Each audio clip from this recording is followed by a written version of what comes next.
As I said, today is the date and time scheduled for trial. All parties are here. We'll begin with opening statements. Attorney Horn. The people waive opening at this time, Your Honor. Thank you. Attorney Barton. Yes, if I may, Your Honor, just very briefly, I believe the evidence is going to show in this case that the order from the officer was not a lawful order. There was an obstruction in the road, which allows him to be treated as if he were a vehicle on the roadway. With that stated, the officer goes and tells him, and it's, if I may, this is not about a bad cop or anything of that nature that we're trying to get to. We're just getting to the law. The law says that the young man had, meaning my client, had the right to ride in that street area because there was an obstruction in the road, specifically in the bike lane that the officer is telling him that he needed to be in.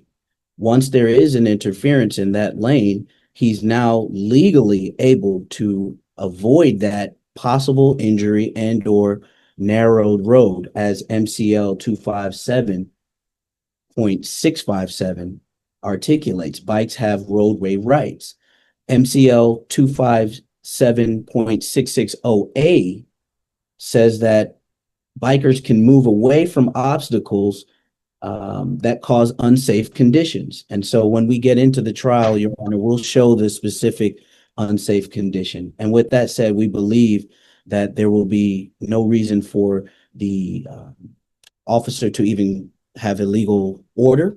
And then also that there was no interference with traffic, not to mention that he was the only person on the road at that time during the day. Thank you. Thank you. All right. Attorney Horn, who is your first witness? That will be Sergeant Tershionak. Thank you. Sergeant Tershionak, please raise your right hand and swear affirm that everything you tell the court today will be the truth. I do. Thank you. Attorney Horn? Yes, thank you, Your Honor. Sergeant, where are you currently employed? The City of Detroit Police Department, 4th Precinct. And how long have you been a police officer? 27 years, ma'am. And during that 27 years, have you had any training as it relates to traffic? Yes, ma'am. And specifically to bicyclists? Yes, ma'am. Okay, and for purposes of what the subject matter of in this case is, what in particular have you learned in your training as to bicyclists? Briefly, when there are bike lanes available, citizens are to use those bike lanes. More importantly, in this incident, the individual, the defendant, was riding his bicycle in the middle of vehicular traffic lane with a bicycle lane provided. Okay, and we will get into the depth of the conduct that created the issuance of these tickets. Yes. And are bicyclists held to the same standard as motor vehicles? Yes, they are. They have to operate their bicycle in a safe manner as anyone would be driving a vehicle. Thank you. And on March 4th, 2026, were you on duty? Yes, ma'am. At approximately 2:32 a.m.? That is correct. And would that been in the area of Green Street and West Fort? That is correct. And is that the city of Detroit? Yes, ma'am. And what brought you to the area, Sergeant? I was on routine patrol traveling westbound on 4th Street at that time. And what did you observe at that time? At that time, I just observed the defendant riding a bicycle in the middle of the only lane available for vehicular traffic while bicycle lane was provided. Okay. And you say a bicycle lane was provided, and he was in the middle of the road, as you stated, correct? Correct. Were there any other vehicles around at that time? I don't recall. There were no vehicles in front of us. I believe 1 or 2 vehicles may have passed going eastbound, but I can't recall. Okay. And does an actual obstruction or blockage or interference with traffic have to happen in order for you to issue a blockading ticket? No, the actual blockading was the defendant riding in the middle of the traffic lane, which even if he was authorized to ride in that lane, he would have to move over to the farthest right side of the road for vehicular traffic, which he did not. Okay. And at that time also, what else happened after you observed um and let's back up a little bit. The person that you saw that morning, are they in the virtual courtroom today? Yes. And can you describe something that person is wearing? He had a black hoodie on in the video. Okay. And what about here? Same thing. I believe he had a hoodie. He's the gentleman with the beard, Mr. Pletz. Okay. And you recognize that as the person that you interacted with during this incident? Yes, ma'am. Okay. Your Honor, may the record reflect that the sergeant has identified the defendant. The record will so reflect. And once you ran into the defendant, what did you do? When I first observed the defendant riding in the roadway, I grabbed the bullhorn, the microphone on my vehicle, and I gave him a warning and asked him to move into the bike lane. And, and did he do that? He did not. Okay. And what followed after that? I gave him a second verbal warning with the microphone of the vehicle, to which the defendant responded by taking his hands off of the handlebars of the bicycle and started operating the bicycle without his hands down the middle of the roadway. And he continued down the middle of the roadway. Correct. Okay. And at that point, even after those two commands or orders that you gave him, did he proceed to get on the bicycle lane? No, he did not. And then what else happened? At that point, there was a break in the construction cones. I was able to pull up alongside of Mr. Platts, roll down the window of my vehicle, and I asked him if he heard me via the microphone and asked him if he heard me asking him to get into the bicycle lane. And what was his response to you? His response to me was that there was a sign um, a little bit east of us that said that the bicycle lane was closed. And I said, I'm not aware of any sign back there that says the bike lane is closed. I said, would you show me? And we proceeded to go back east on the roadway where we first passed. And there was a sign in the bicycle lane, but that was just a construction sign. And then I proceeded to tell him that the bike lane was not closed and that he needs to operate his bicycle in the bike lane where it is provided. And at this time, were you wearing body-worn camera? Yes, ma'am. Okay. And Your Honor, the people would request permission to publish the body-worn cam. First, I want to lay the foundation of whose camera this is. Madam Prosecutor, we would stipulate to any videos. Okay, thank you. Nope. Yep. All right, then permission to publish. Yes, Your Honor, thank you.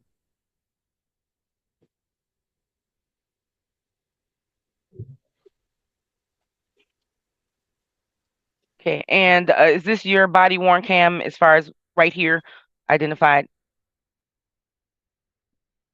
I believe so. Yep, and I see the name. Yes. Yep, okay, there we go.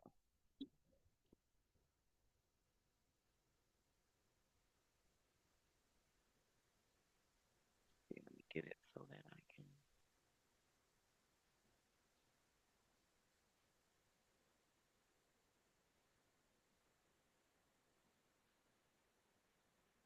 Okay, and this is the body-worn cam on your body, correct? Correct. Okay, yep.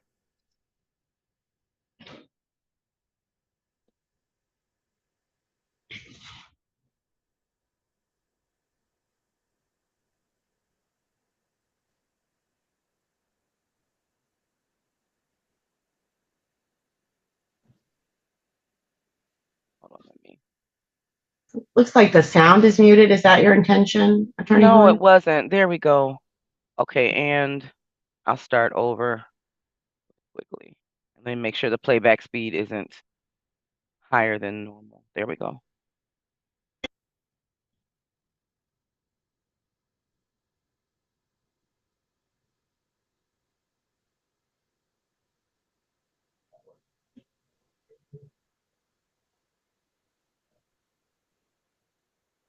No. Yeah, because you didn't look at it. You expect me to go through that? You No. see all this? Oh, wait a minute. You're telling me that you can't slow your... No, that's detour for street traffic. So you want to argue with me? Do you want me? Put that sign. Do you want me to take your information and do you want to argue with me? All I told you was to ride in the bike lane. Do I want a lawsuit? Yeah. Let me see your ID. I don't have it on me. Oh, so you want to argue with the police when you don't have your ID and you're riding in the middle of the road? State? No, you're committing an infraction right now. I'm not. You're supposed to, the law says ride as far as possible to the right. You see all of this? All of this. What's your name, sir? I don't have to tell you. Yeah, you do, because you're detained right now. Under what law? Did I break? Radio 470. I'm at Green and Fort. If you have another car, roll them this way. What's your name? I don't think I have to do it. Well, yeah, you do. I broke the law. I'm telling you. Well, I don't care what you think. I'm telling you. This bike lane, all of this construction right here. What's your reasonable? I'm not in any trouble. Just have a uncooperative individual. All of this construction was made for people like you who want to ride your bike in the street, so you don't get hit and get killed by cars.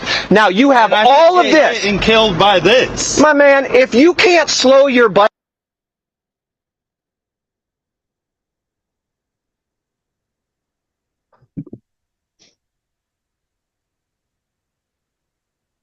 Okay, it looks like it's buffering.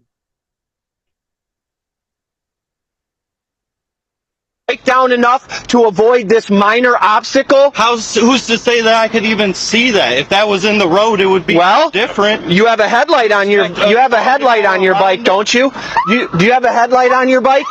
Yes, I have a headlight. Yeah, well, why isn't it on? It doesn't have to be. It's a bicycle. Well, you're the one who said that you can't avoid obstacles. And if you have a headlight, maybe you should have it on to not hit obstacles. Does that make sense to you? Maybe the obstacles shouldn't be in the bike lane.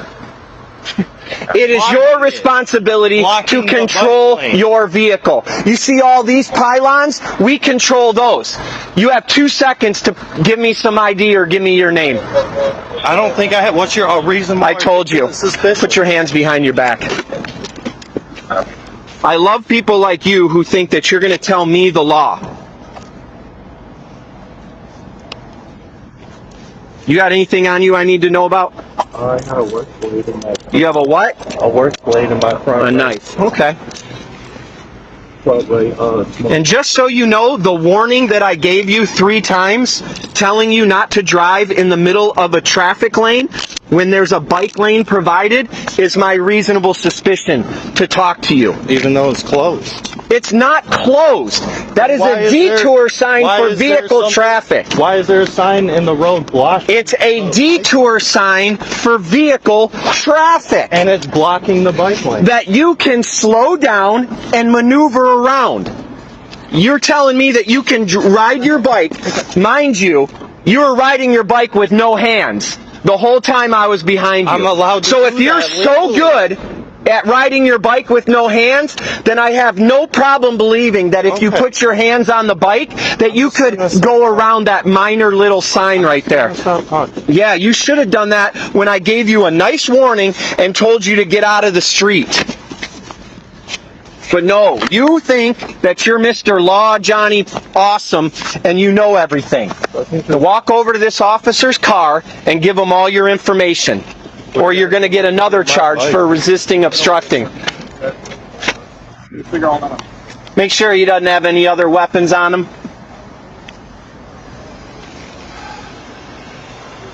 Yeah, I'm good. Riding down the middle of the lane, no hands on the bike, just acting like he's some BMX star, right? I give him a nice warning. Hey, you got to be in the bike lane, dude. No, I don't. It's closed.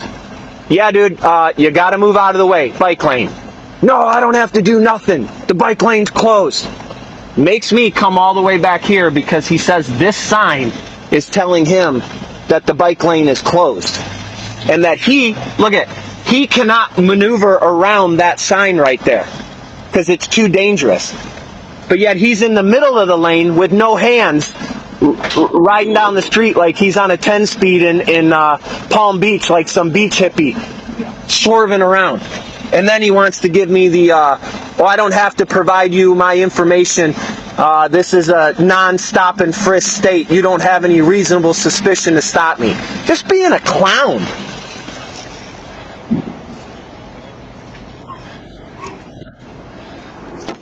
You got any other weapons besides this knife? There was one in there. Man, you have a hard time listening, don't you? Do you have any other weapons besides that knife? Oh, you already grabbed it. Yeah, no, that's not. Man. Got me out here blocking trucks, all because you don't want to listen. I'm going to tell you something, man. I don't know where you guys get this attitude that you don't have to listen to the police. It never works out for you guys. Has he got something else on him? We haven't checked his bag.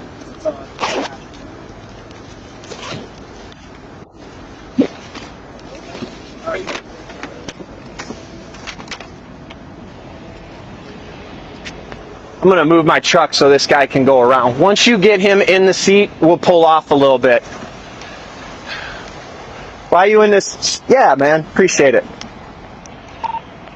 470, we're secure. Thank you.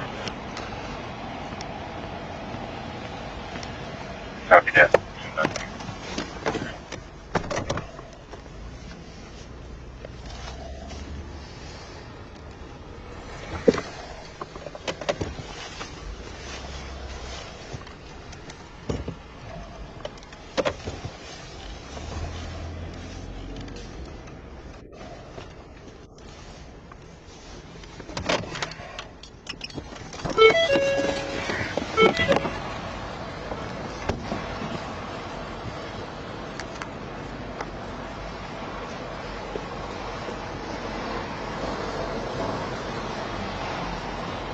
Okay, and I'm going to speed it up. The video is 23 and 23 minutes and 53 seconds. We're at 7 minutes and 23. So I'll speed it up.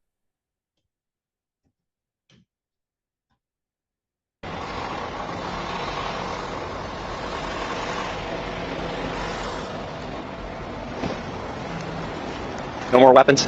I don't believe so. I'll check this here. Anything with his name in there yet?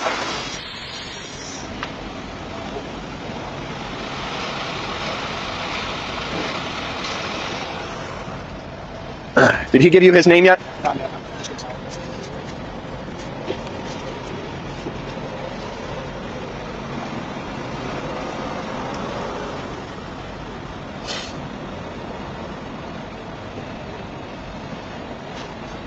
Where are you from? That's right.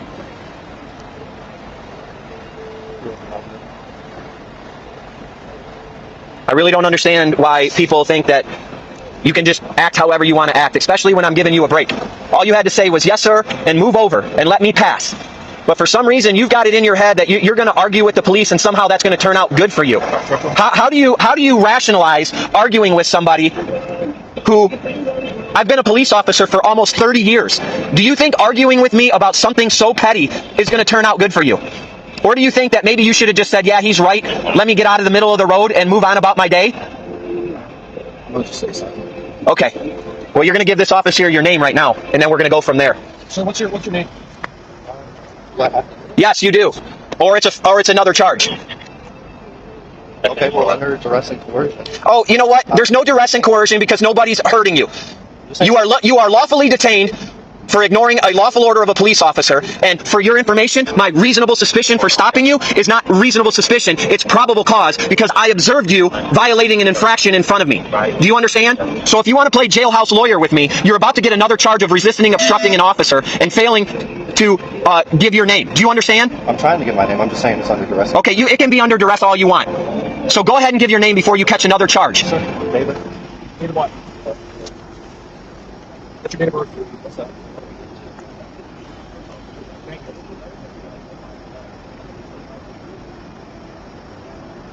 You have a license? Have I ever? Yeah. Is David your first name or your middle name? David Weapon. And because we're publishing on YouTube, I'm going to go past some of the private information. See where we're at.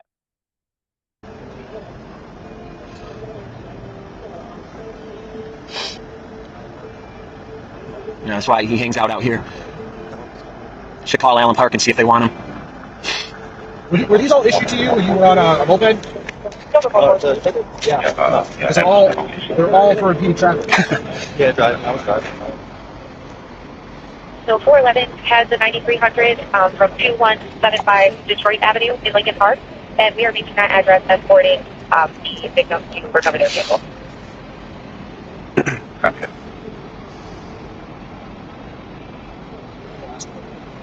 What's his last name? Pletz. Mr. Pletz, I think that I have authority over you out here as a government official of the state of Michigan, the city of Detroit. Unless the law provides for it, which I don't think it does. I am a duly sworn officer. That's breaking the law. It's breaking the what? That is breaking. Where did you go to school? Your oath. What oath did I break of yours? Your oath. No, it's actually breaking my oath if I allow you to break the law in front of me and don't act. If you exercise color of law. I'm exercising my sworn duties to uphold the laws of this city and the state, which you were in violation of, after I gave you a warning. I mean, so we can agree to disagree. I would love to have you disagree this in court before a judge. I think I'm going to. I would love to hear I'm this. going to contact the lawyer. Good. I hope you do, because it's all recorded. And again, I don't understand where you get this understanding that you can just do whatever you think you want to do when you're lawfully stopped by the police. But you keep that up and you see how that works out for you. Because apparently it hasn't worked out for you in Allen Park either, where they gave you tickets for the same thing. It wasn't the same thing. Impeding traffic? I explained to him that I was driving. Oh, okay. Well, you like to impede traffic, whether it's on a car or on a bike. No, actually, that impeding traffic was for lawfully turning left on a yellow light because I was in the middle. Okay. Did you argue that one so vehemently with Allen Park? And the cop exercised his color of law authority over me. Oh, okay. So you've been arrested a few times. No, I didn't, because I didn't have the means to hit me. Oh, so what, do you just sit on the internet and look up all these legal terms because you think you're going to intimidate police officers with your legal jargon? Night, so it's discriminatory. Say what? For me to have to make. Durham, I'm sorry, you asked me something? I'll just put in there that I gave him several warnings to use the bike lane. He refused. I did not. Yeah, you did. You actually argued with me. I don't understand why I have to use the bike lane when it's blocked off. It's not blocked, okay? 90% of the lane in the road was blocked. You would say that's not blocked? Is that not 90%? I'm sorry that you can't maneuver your little bicycle around that little thing right there. If you can't see that with this, look at this street light so brightly illuminating that little thing. Okay, well, next time. Maybe you need glasses or something. Maybe you shouldn't ride your bike without glasses. Next time on my way to work, way home from work, go ahead. I'm going to ride over there. Go ahead. My leg and then sue the city. Okay, so I got it all on video now that you're attempting to defraud the city by making a false lawsuit because of your own incompetence. Who said it was fraud? Who said I wouldn't accidentally hit it? The fact that you just told me you're going to do it is not an accident. So I'll key mark that on here. Because I do something doesn't mean it won't happen as an accident. Yeah, okay.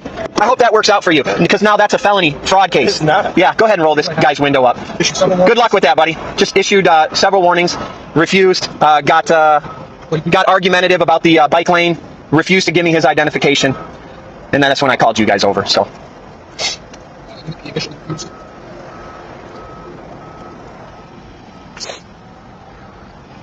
I wonder if he just sits at home looking up stuff on the internet But hey, guys, this is a perfect example of someone who's going to throw a bunch of legal jargon at you to try and intimidate you. So when they do that, just make sure you know what you stopped him for and tell him. Because he wanted to sit here and argue with me about everything under the sun. So when you got your probable cause, you're good to go, and just stand by it.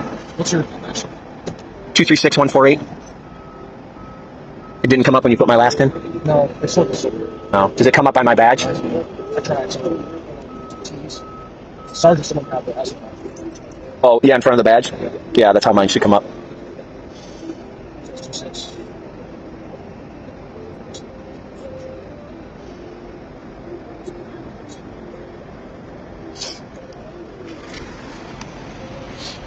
What do you want at it?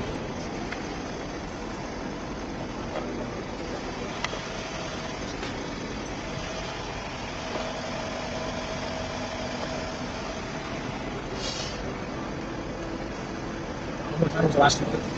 148. I'm surprised it doesn't come up when you type me into the box. Try F88 and see if that comes up. See how it's all. Yeah. That's why I'm a fan of the old tickets. They would have been done by now. It doesn't come up if you put my name in there at all? Right. No, I believe you. What about if you put the pension number in that box? No. Oh.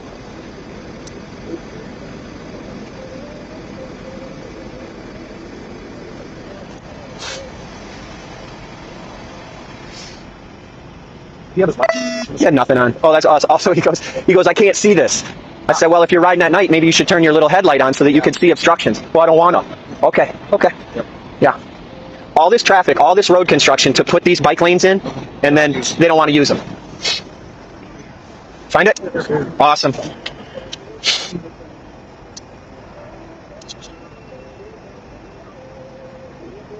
Copy or no? Sure, why not?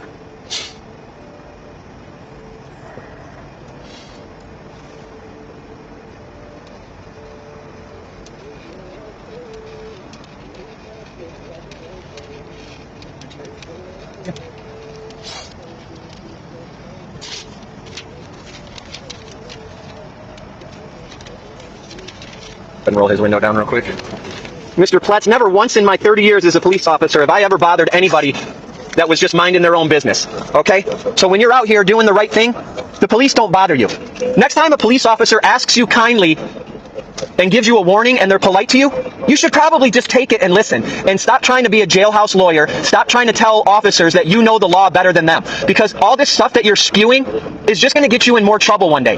One of these days, you're going to sit here and actually resist an officer under this internet legal stuff that you guys look up, and you're going to end up getting hurt because what you're doing is no good for yourself, okay? I wish you the best, but you need to read a book about what authority we really have out here. Here's your ticket.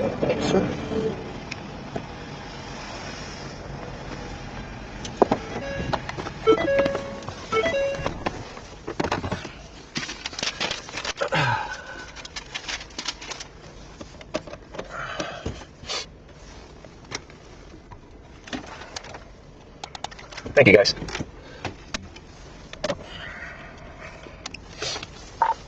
Radio 470.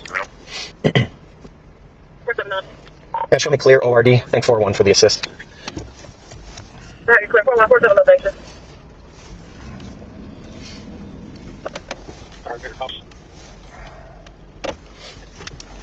Yeah.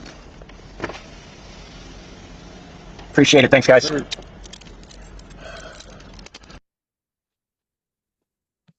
Okay, and for the record, stop share. And for the record, Your Honor, that was the full 23-minute, 53-second video of Sergeant Tershionak's body-worn cam.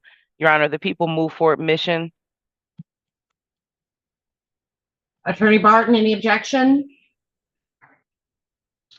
No, Your Honor, we stipulated to the video already. Yes, Your Honor, Thank you. thank you. Mhm. And at this time, the people have no further questions for the sergeant. I'm just gonna. Attorney Barton, cross. There you go. Can you hear me, Your Honor? I can. Okay. All right, sorry about that. Okay. Okay,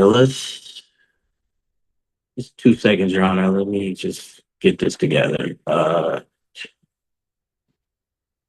want to share my screen, Your Honor. I'm going to transfer it to this device if you'll give me 2 seconds and we'll get it done. Let's start.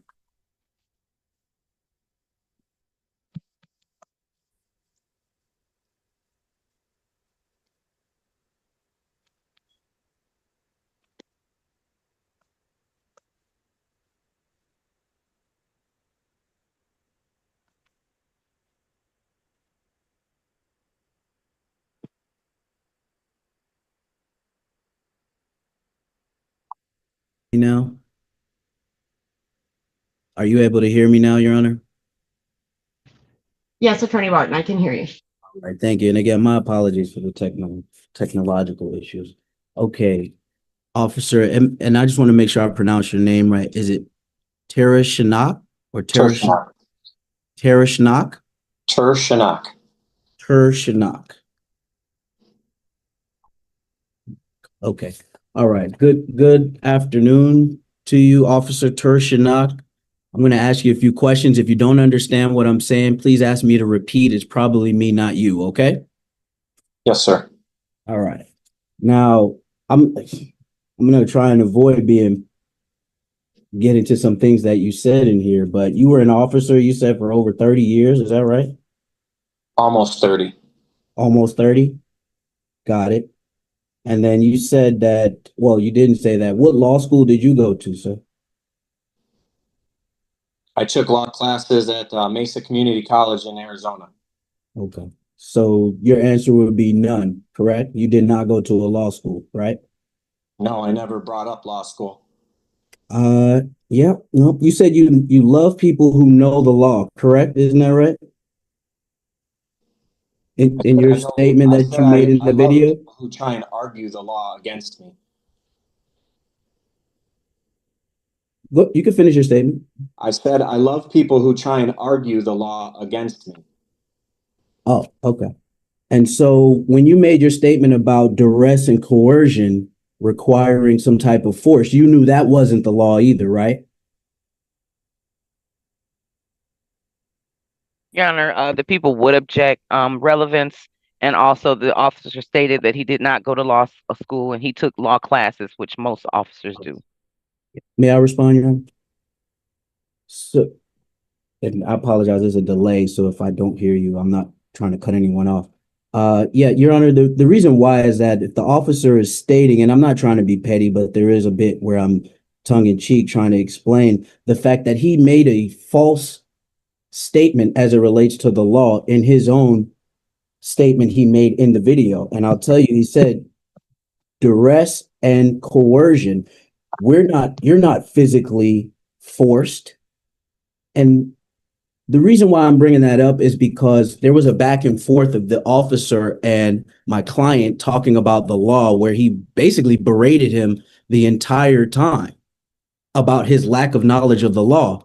And then the officer goes and shows us his lack of knowledge of the law. So again, I'll ask the question, or rather I'll let you rule on that, Judge, if you may, but that's the reason why we asked the question.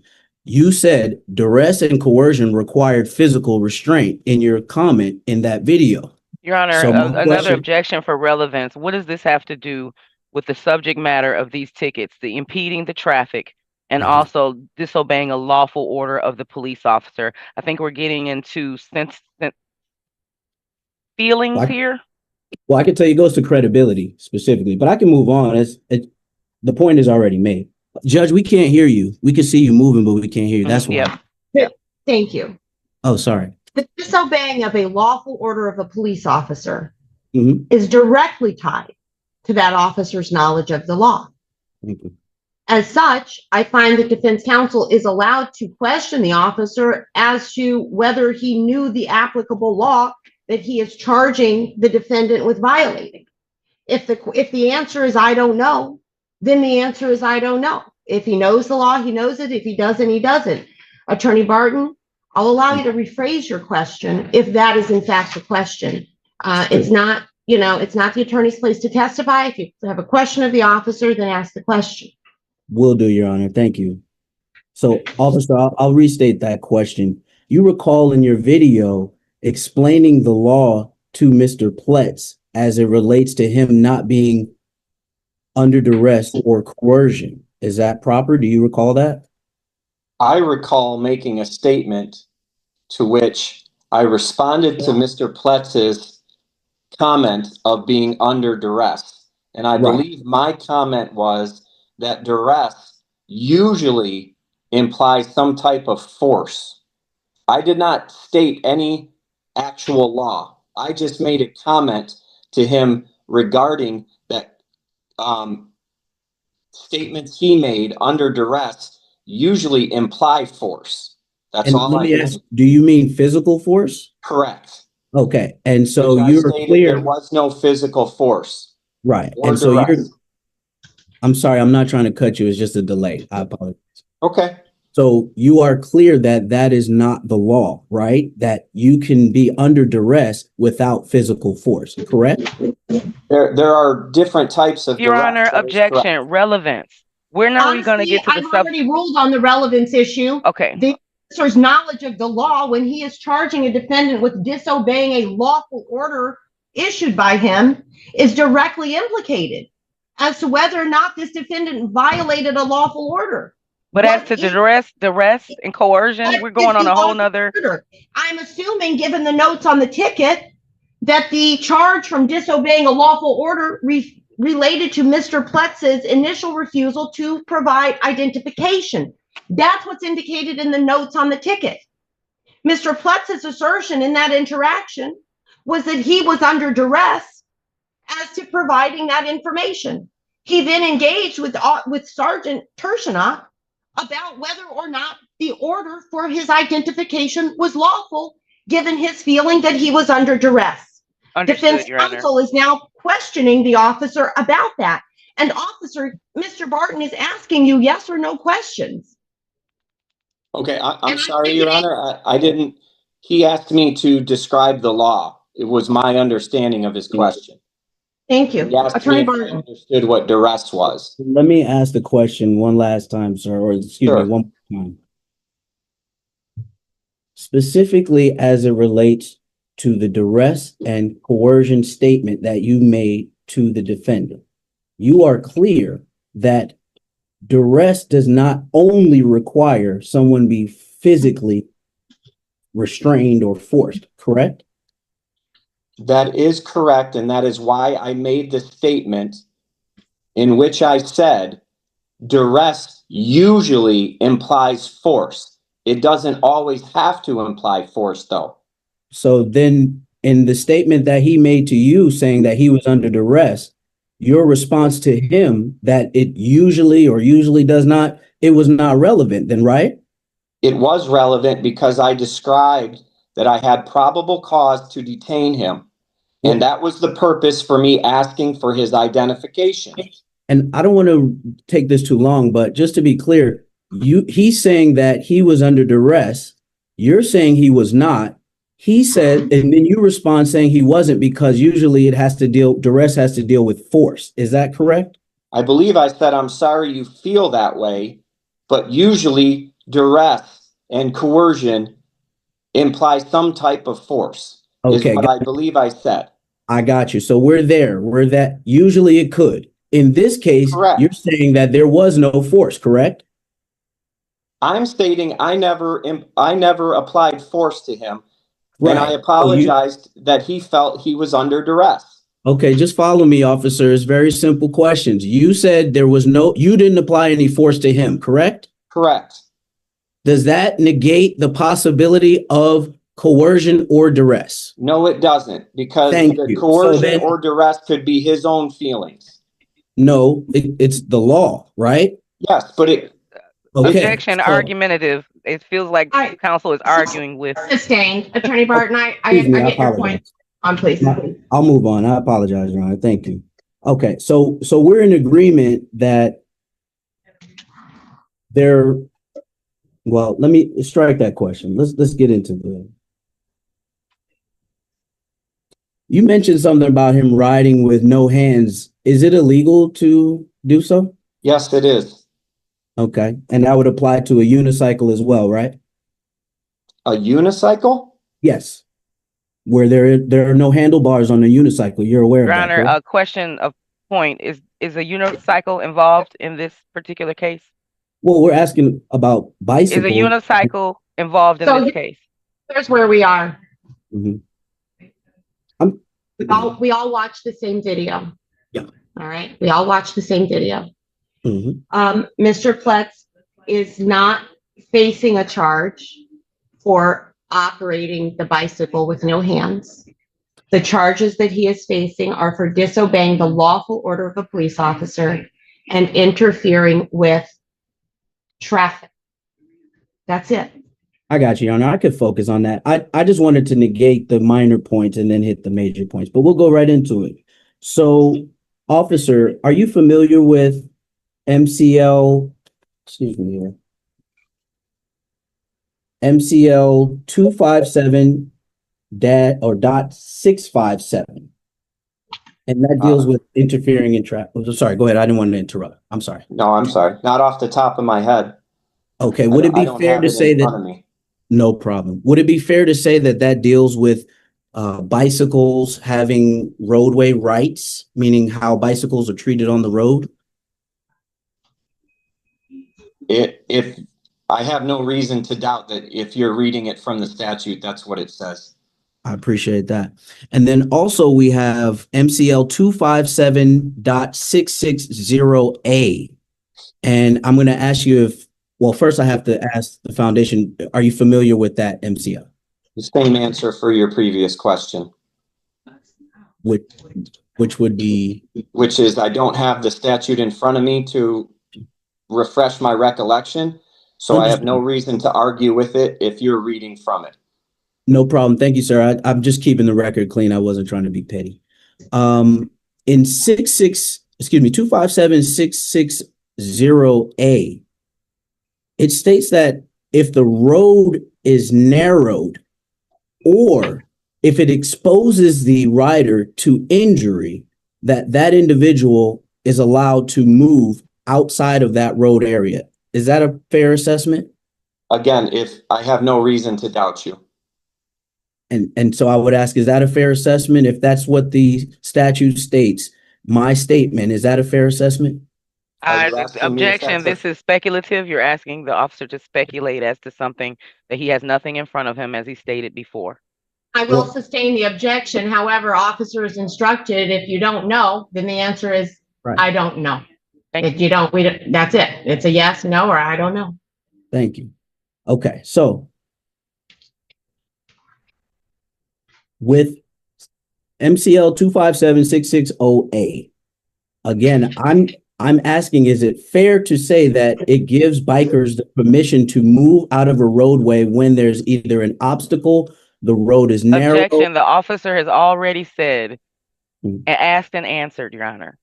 I agree. It's been asked and answered, Attorney Barton. There may be place for that at closing, but if the officer has stated that he does not know the statute off the top of his head, and now you're asking him to confirm what is or is not in the statute. He's answered, I don't know. It sounds like to both of the statutes that you've questioned him about, if you want to clarify that his answer was he doesn't know what's in those statutes, then that's fine. But we're not going to ask him to speculate about, agreeing with you when he's already said he doesn't know. Understood, Your Honor. Again, my apologies to the court. I'll move forward. Okay. All right. Let's just ask about these. Oh, that's the one I do. I'm sorry.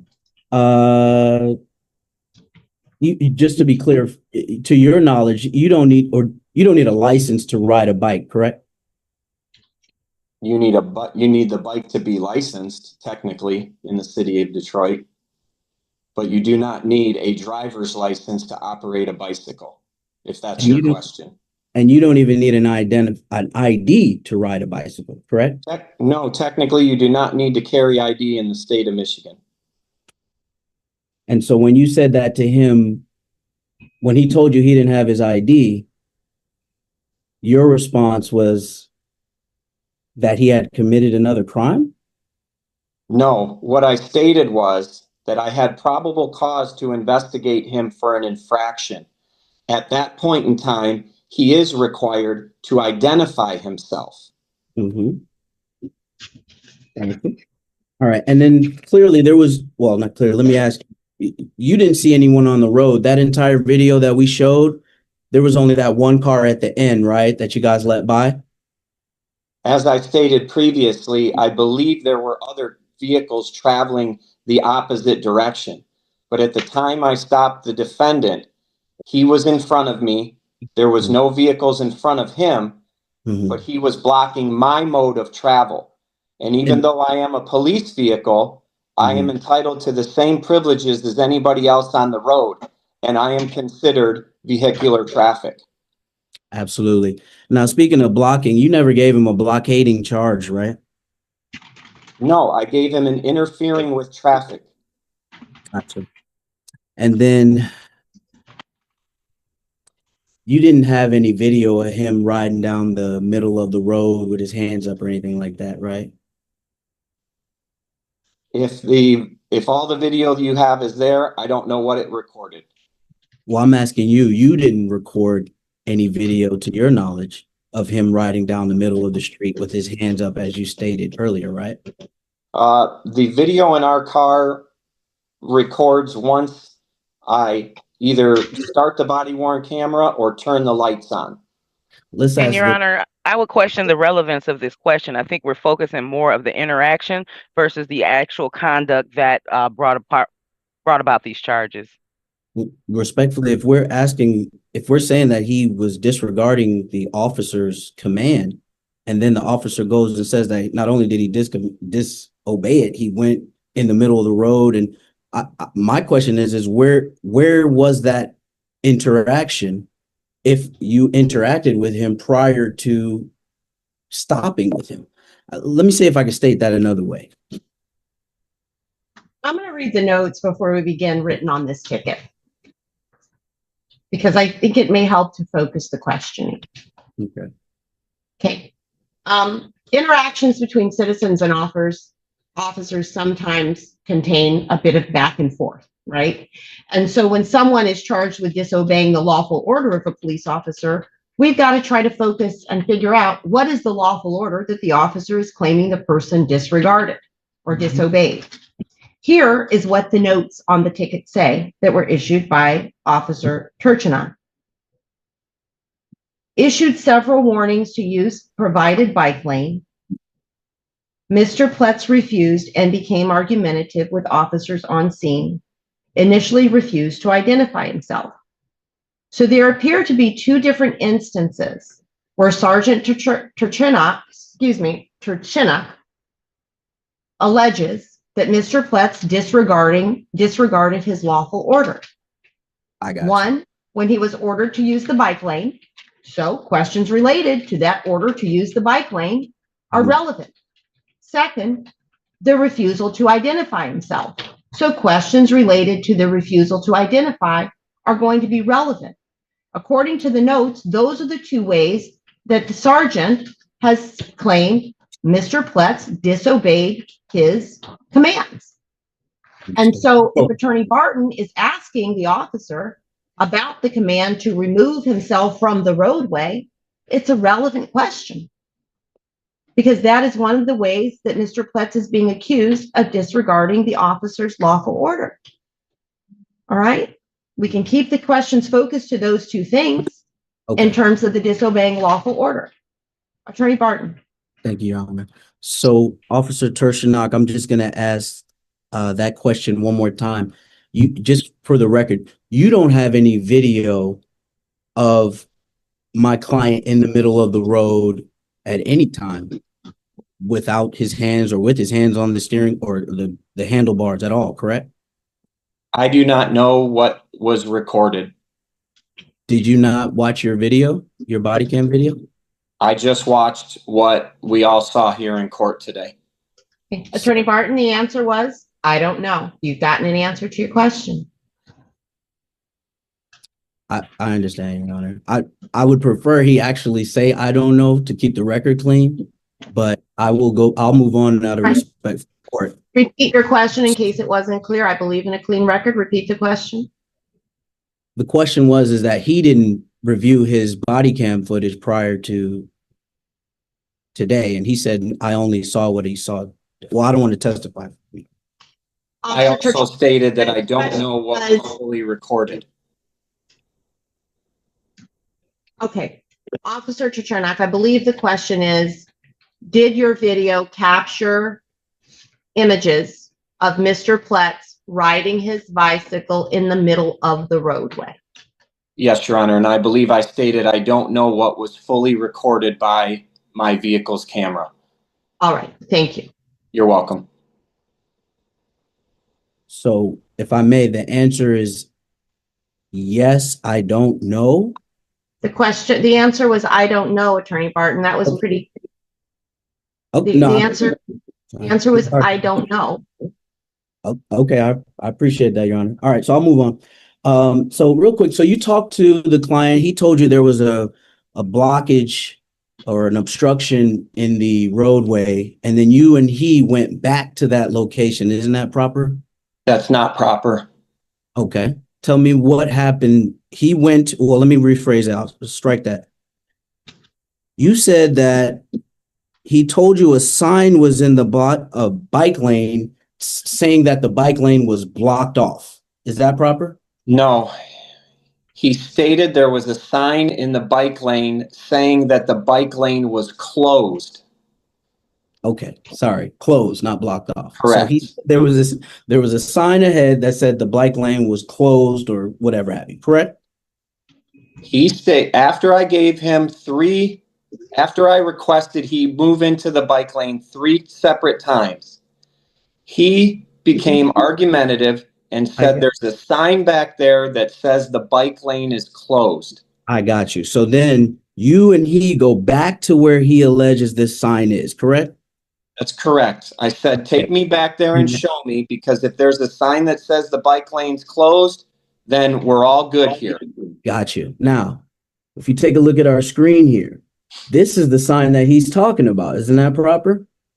That was the sign he was alleging said the lane was closed. Right. And we can all see here and agree that that is not a sign that says the lane is closed, right? That is correct. Okay. But we can also look here and we can see that it is obstructing the bike lane, correct? That's also correct.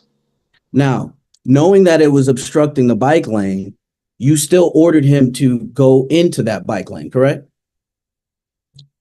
He was already past that point when I made contact with him. There's still more bike lane westbound of that location. Do you know if there are any other obstructions other than this sign here on that road?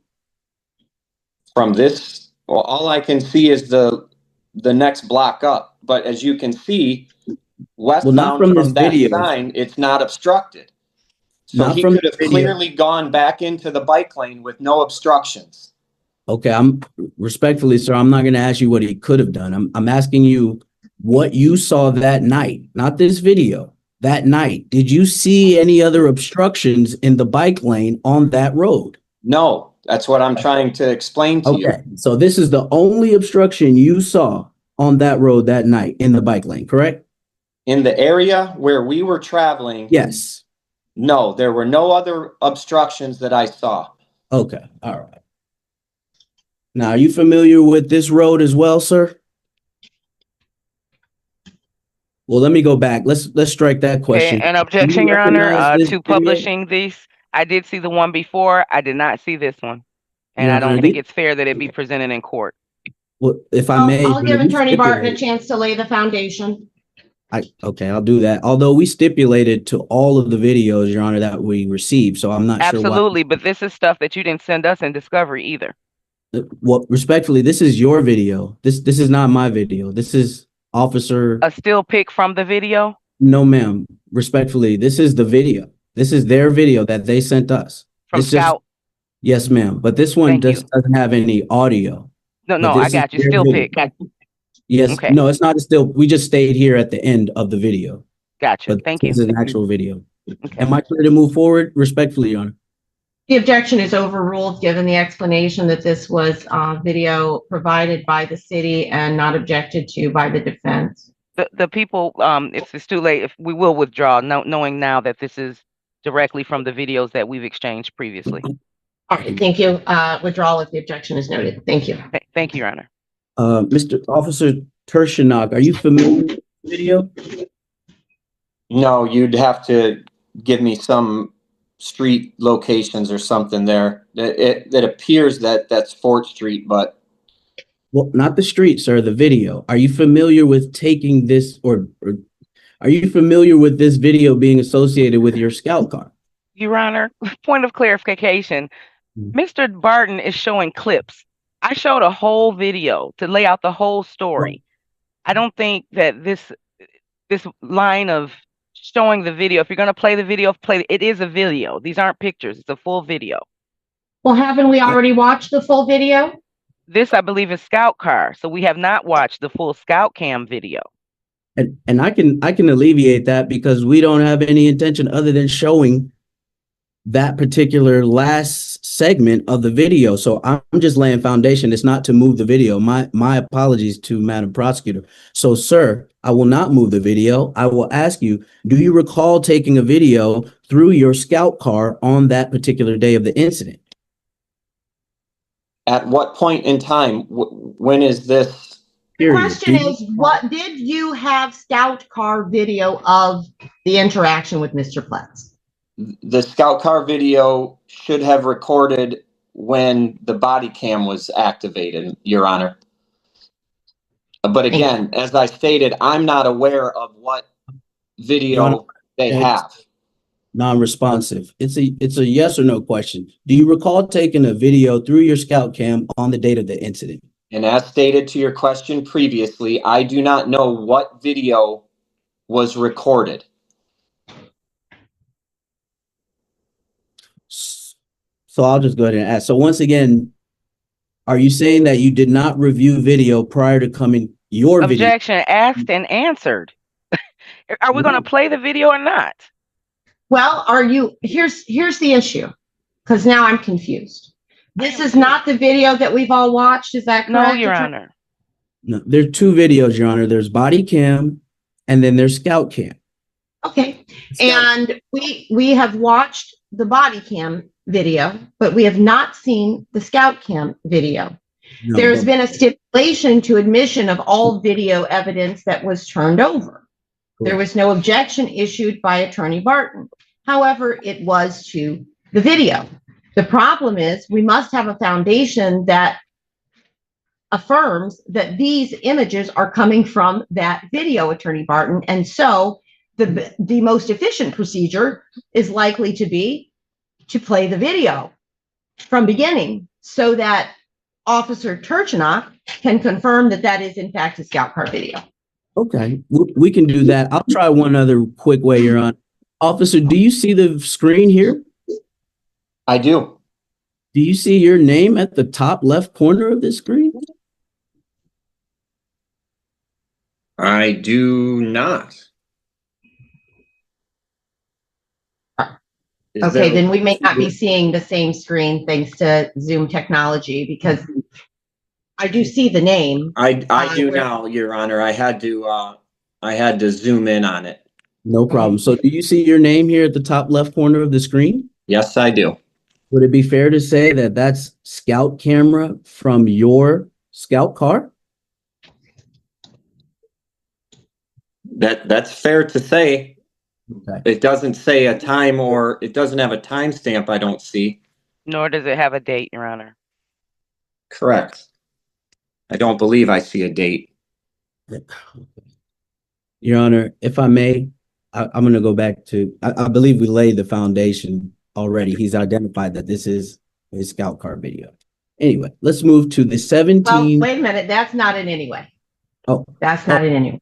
go ahead, Your Honor. Officer Turchinock, do you recognize this as video recorded by your scout car?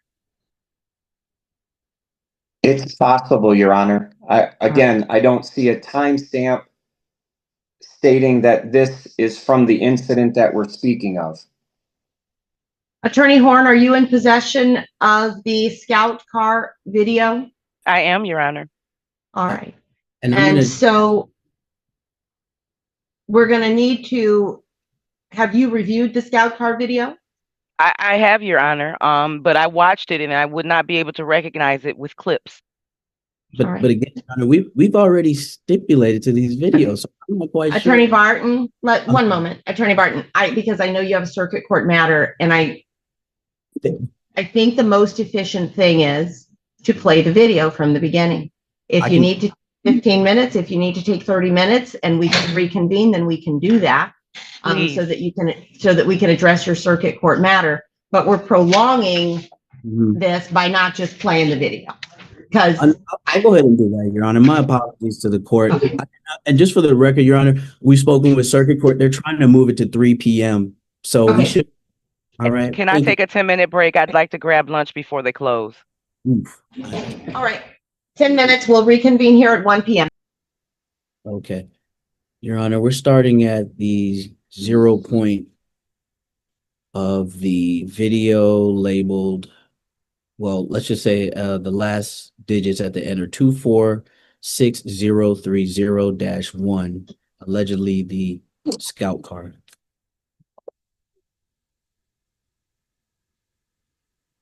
And you'll need Officer Turchinot to authenticate the video when you start, please. Understood. Officer, do you recognize, again, this particular video that we're showing here now? I don't think we can see the video yet, Attorney Barton. Oh, is it not? Okay, it's moving on this end. Just give me one second.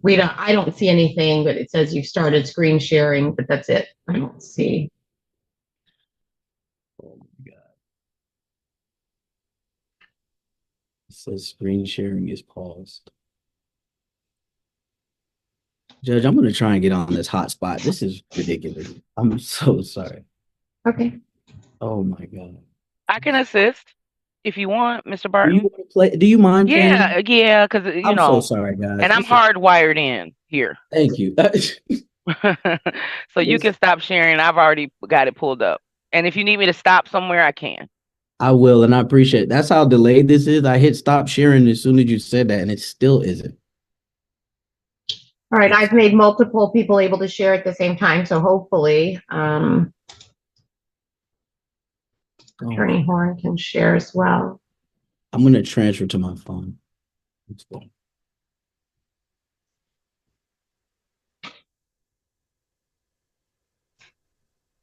All right, I'm seeing somebody's video. Yep, that's me, Your Honor. And I'm moving everybody over to the side a little bit. Let me see, so you can, so it's not in the middle. There we go. Please. And then Okay, there we go. You should be able to hear me better, Your Honor. Is that proper? I can hear you. Okay, thank you. Madam Prosecutor, we're ready on the video if you want to go ahead and show it. okay, sounds good. Let me move this up. All right. Let's see if I can see the play button. All right.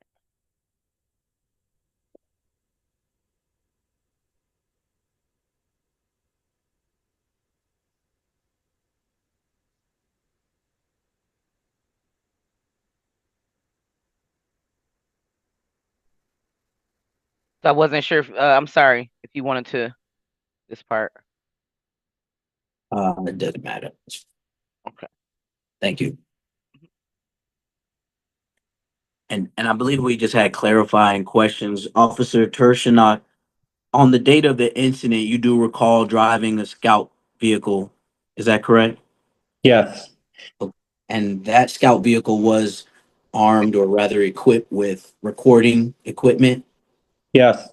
And it would be fair to say that you invoked that recording device at that time? Yes. Okay, thank you, sir. And now we're looking at a video right now. Does this look like a fair and accurate representation of your scout cam video or scout car video on the date of the incident? Yes, it does. Okay. Now, I'm going to ask you, Your Honor, would that suffice? We can move forward to publish. Well, sorry. He's authenticated the video. Madam, Yes, that I found the foundation has been laid. Ms. Horn, any objection? No objections, Your Honor. Thank you. Thank you.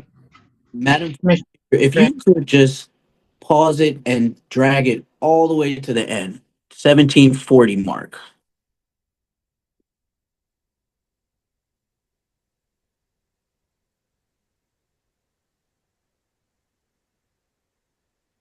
Thank you, ma'am. Now, officer, if you take a look at the screen, are you able to see the totality of the screen where you can see the sign that says work zone beginning or work zone begins, and then you can see the traffic cones to the left? I can see the traffic cones to the left. Unfortunately, your video is blocking the upper right-hand corner, so I can't see what that sign says. My video? You mean? Yeah. Meaning the Zoom video itself? Correct. Oh, you can always minimize that if you go to the top right corner. You can minimize that. But if not, I just wanted to verify that you do see the scene here. Okay, I've turned my camera now. Yes, I see. Yes, it says work zone beginning. Okay, perfect. Now, if we were to go from right to left from that work zone begin sign, we come across the first orange cone. Can you see that orange cone is right next to the street light? Excuse me, the street sign. Yes. Would it be fair to say that you see that cone is in front of the bike lane? Oh, well, let's go back a step. I'm sorry. No. That road that you see where there says work zone begins, that little gully in between, that's the bike lane. Or would it be fair to say that that's the bike lane? So you see where it says work zone beginning, that sign? Yes, sir. All that clear roadway and that giant curb, Mhm. that is all the bike lane. Okay, so to clear answering my question, that is the bike lane right here, right to the right where it says work zone begin. Correct. Correct. That's part of the bike lane. It appears to be on 4th Street. Gotcha. I can't see what street that is in the picture. That's fine. We just want to clarify that where the arrow is, where Madam Prosecutor's arrow is, that's the bike lane. Yes, that is a dedicated I got you, sir. bike lane. So now, when you go up forward to where the street sign is, that green street sign, there's also in that bike lane, as Madam Prosecutor moves her mouse, we see that orange cone. Is that proper? There is an orange cone there. And Are that, you asking me if it's blocking the bike lane? well, that just would be your opinion. You can give it to us. Is that your opinion that it is or is not? I'm not. I was just trying to answer your question. Go ahead. I just asked it. Is that your opinion that it's blocking or not blocking? No, that is clearly not blocking the bike lane. Gotcha. Okay. Give me 1 second.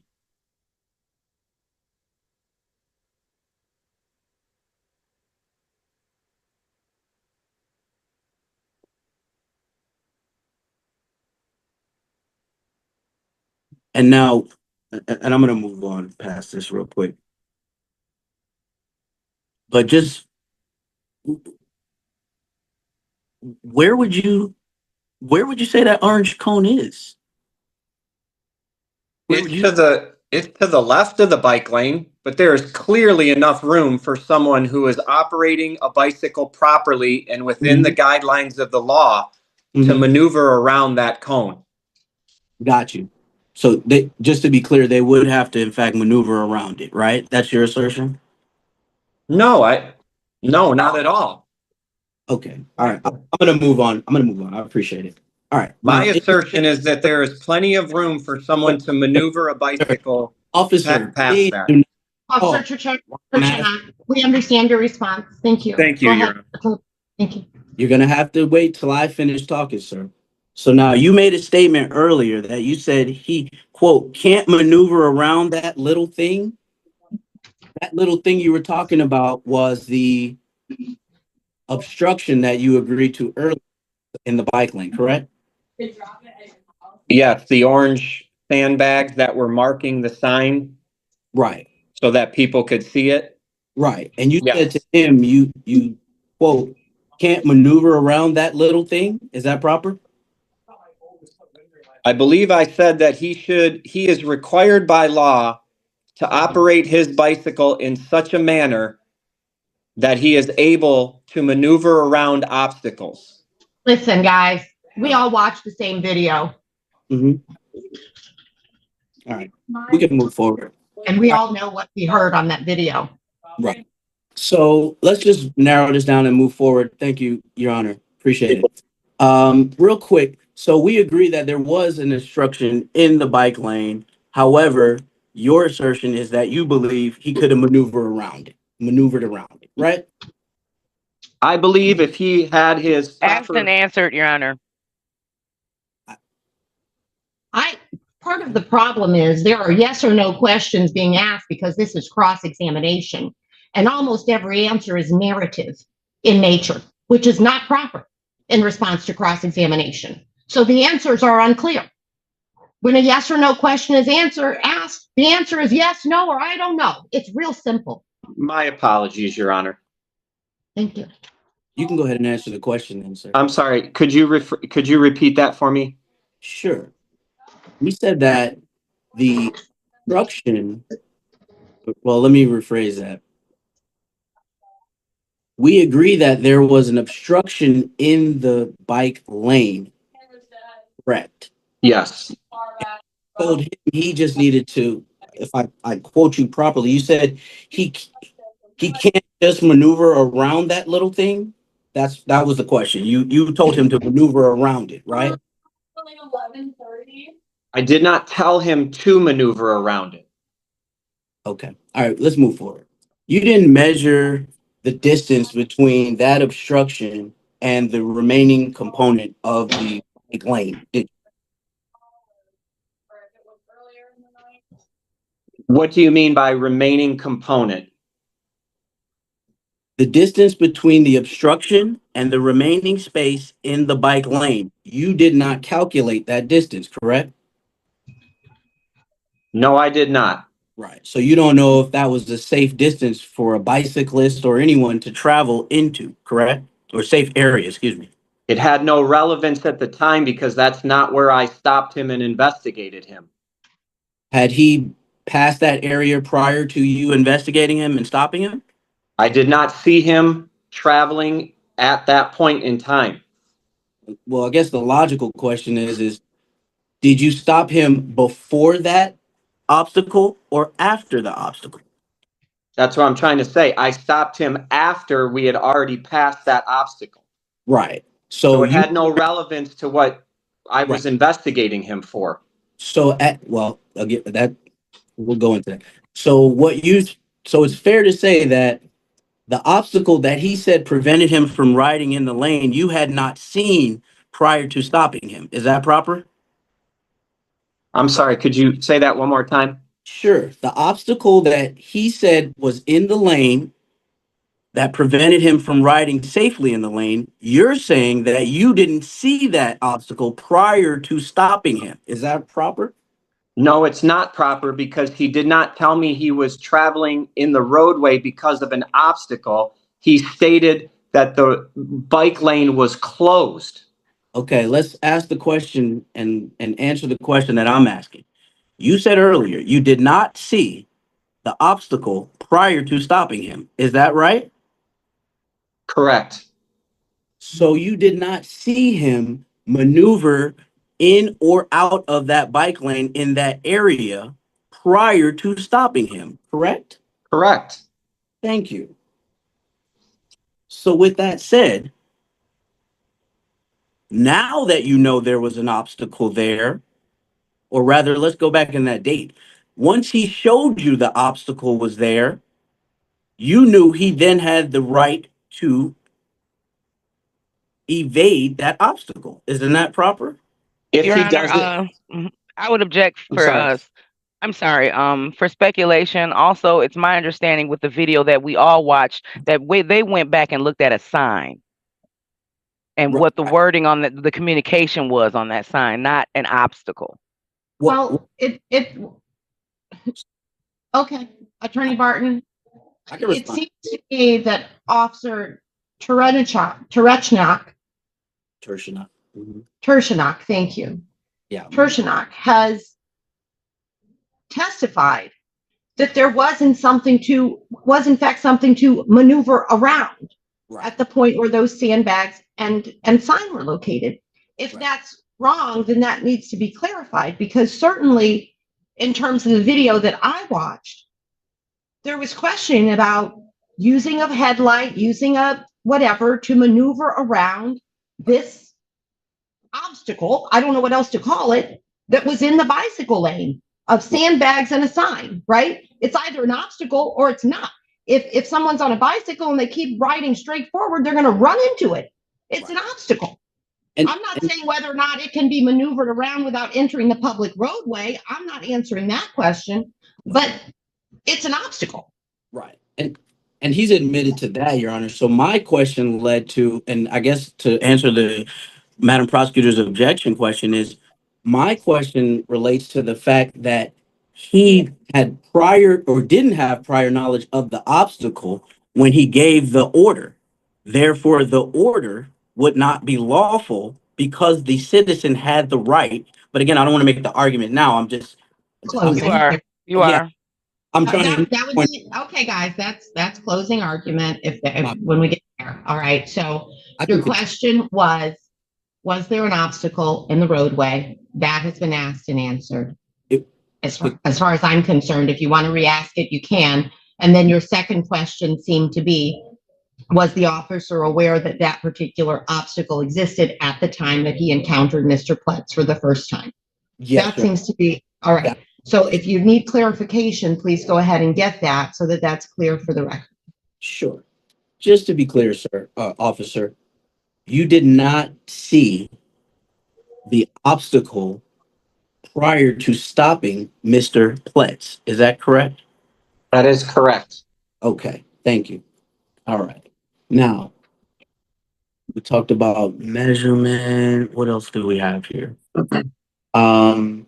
And you didn't determine whether a car could safely pass Mr. Pletz with adequate clearance. Did you? Can I restate that? I'm sorry. You Could you didn't. please?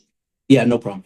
You didn't determine or verify whether a car would be able to safely pass Pletz with adequate clearance in that particular location. You did not. Is that correct? In which particular location are you referring to? Where you stopped him is the only location that you would have. You're asking me if I was able to determine if a vehicle could pass him at the position that I stopped him? Correct. I'm asking, did you determine? I absolutely determined that a vehicle could not safely maneuver around him because he was in the middle of the roadway where a bike lane was provided, past the obstruction that you keep speaking of. He was operating a vehicle, a bicycle, in the middle of the roadway, past that obstruction that had nothing to do with why I stopped him. Right. He could have maneuvered back over to the right, which is he's required to do. I got you, sir. But again, just to answer my question, you said earlier that you weren't sure if there were any other obstructions on the road, up and down that road, right? That's the only one you saw, was the one we pointed to, right? I believe I testified in the area where I was at. And I believe I testified that I did not see any other obstructions in the area in which I stopped him. Got you. Thank you. And we're clear that prior to that area, or even further from that area, you have no knowledge of any obstructions, correct? I believe I already answered that. Answer it again, please. Yeah, thank you. We need a record. We need a record. So please I'm answer. sorry, Your Honor. It just seems like he keeps asking me the same questions over and over. That's because you're not answering, so it seems like that. Just answer the question. Okay. As I stated previously, I do not recall any other obstructions in the area where I stopped the defendant. And that wasn't the question, sir, and I really want to move on. Well, then could you please clarify? Your Honor, I would object. Mr. Barton, I've never said This is badgering. This is going too far. That's Quite not- frankly, I don't find badgering. I find a lot of problems here. Thank you. There are questions being asked of a witness on cross-examination. They are yes or no questions. Yes, no, I don't know. Did you see an obstacle earlier in the roadway? Yes, no, I can't recall.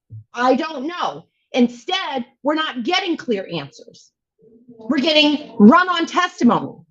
And I'm growing as frustrated with it as everyone else. Your Honor, I apologize if my No one wants answers... to be here in trial on this case for 4 hours today. There are questions being asked. This Your is Honor, direct examination. Ms. Horn will have a chance to redirect. This is cross, okay?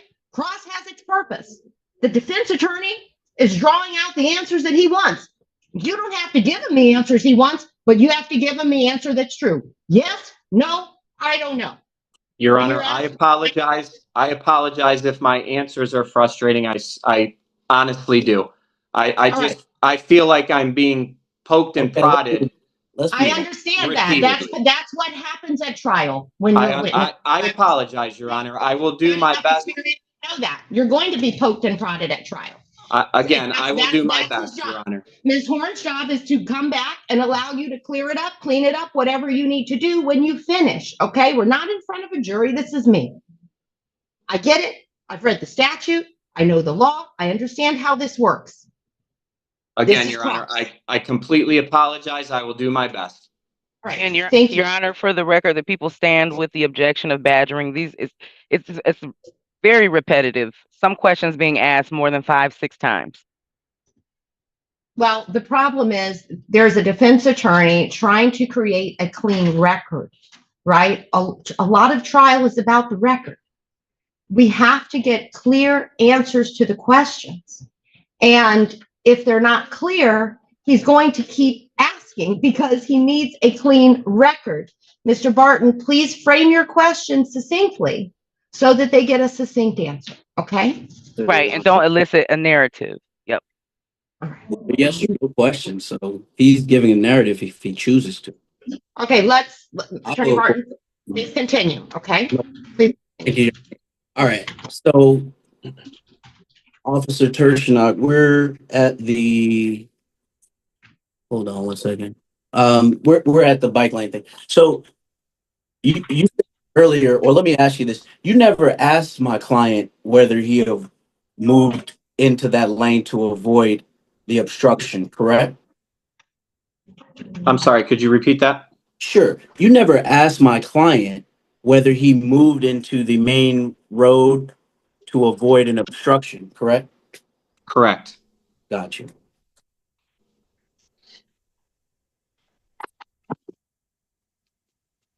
There was no crash that occurred, correct? Correct.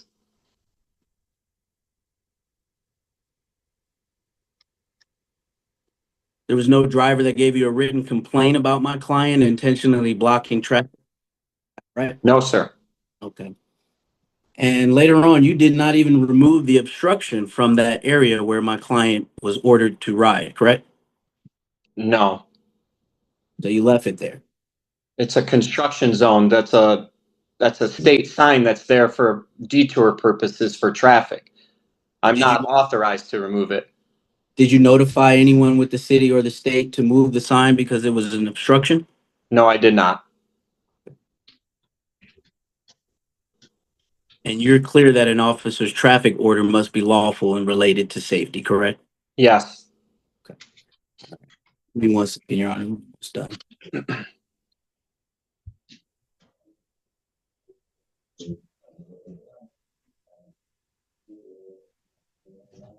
Just for record purposes, as it relates to the obstruction, I think we already stated that it was that my client encountered it before he encountered you.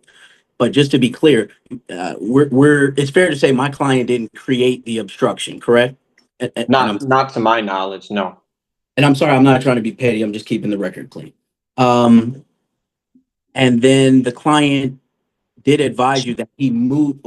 I'm sorry, you never asked, but he did advise you that he moved out of the lane due to the obstruction. Is that correct? I don't recall him saying that to me. Okay. Well, no problem. Do you recall what do you recall him telling you why he was not in the bike lane?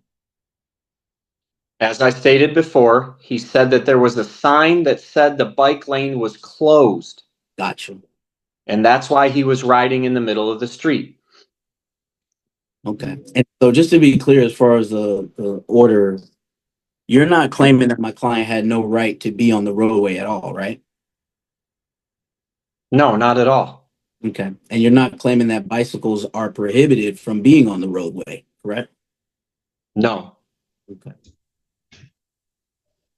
And you're also not saying that my client was required to ride through the obstruction, right?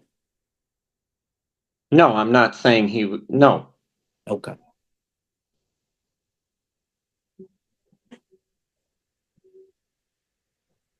Now, as to the ID, I think we already stated that as, just the person riding a bike is not required to have an ID, correct? Correct. And so if he was lawfully riding his vehicle, he wouldn't have to produce an identification to you or any other officer, right? If lawfully. Right. So if the order was not proper, he would be lawfully riding, right?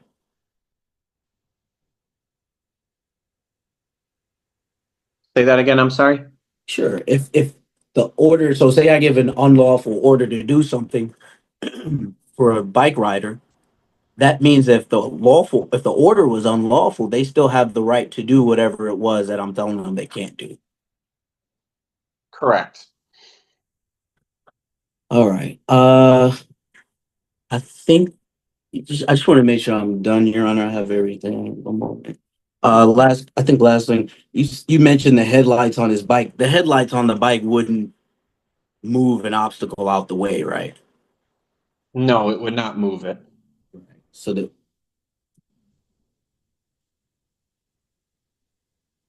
I'm sorry, one moment.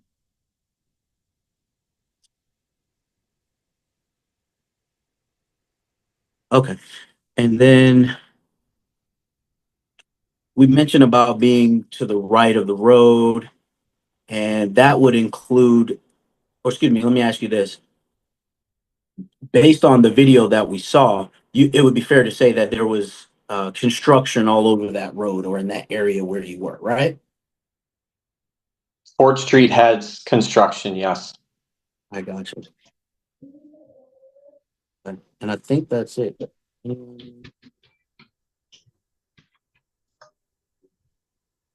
Okay, I think that covers us, Your Honor. One moment.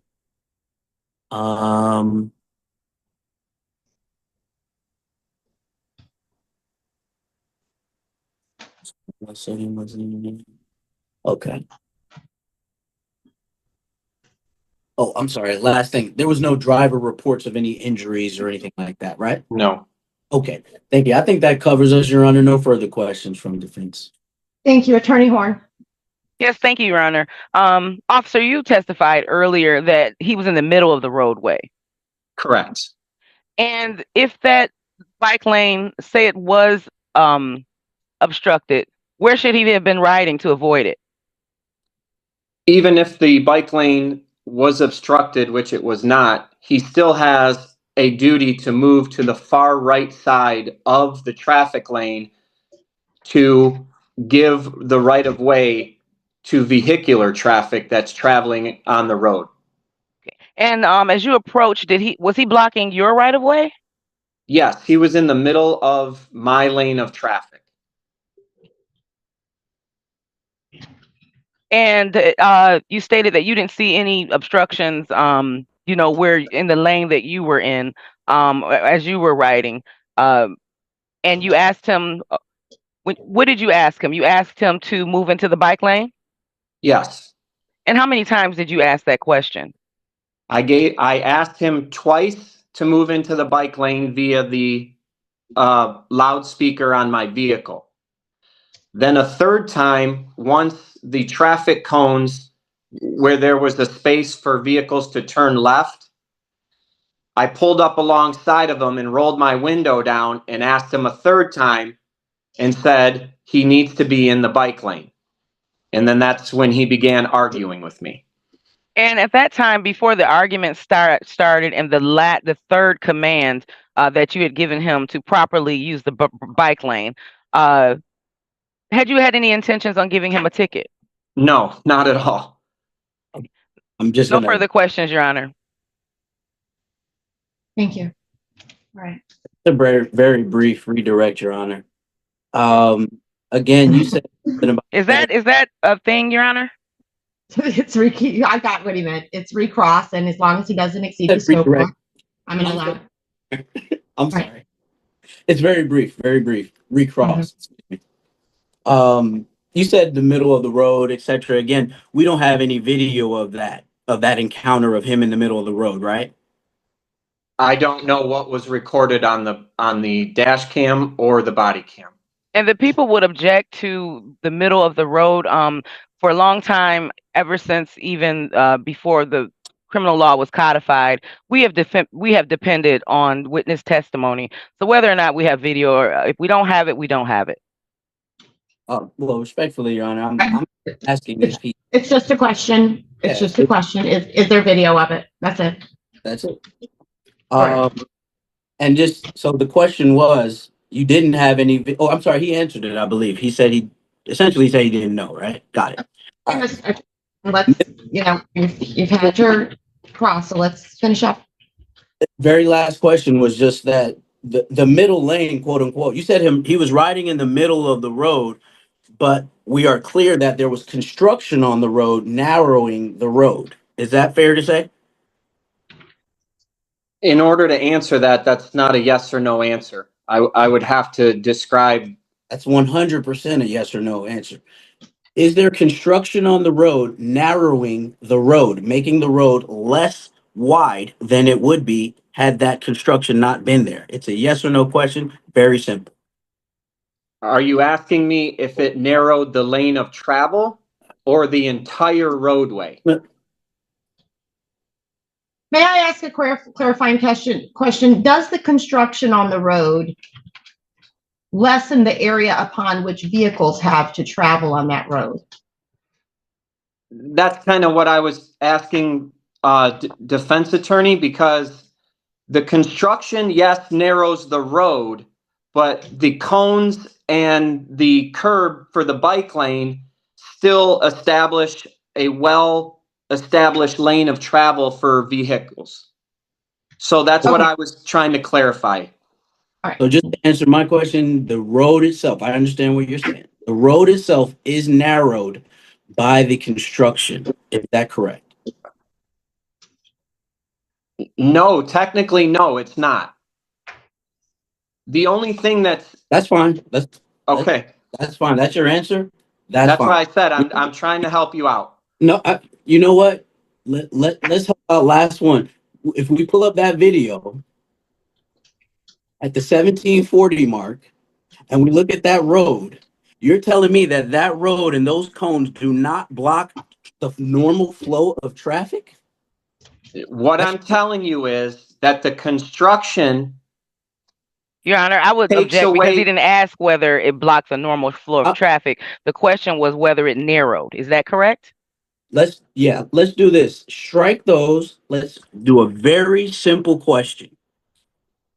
With the construction on the road, does it alter, narrow, or change the ability or the total space for any driver I think he left, Your Honor. I think we lost him. We did. We did. My apologies. Battery or something. All right. We'll wait for.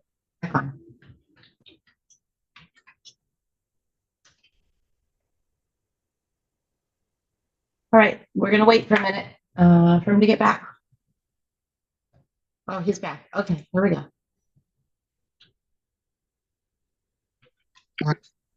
Okay, nothing happened without you. I'm sorry, ma'am. My Zoom dropped. Good. No problem. Very last question, sir. Okay. Very briefly. Yes. And you can take a look at the video of the 1740 mark of video number 2 from the scout.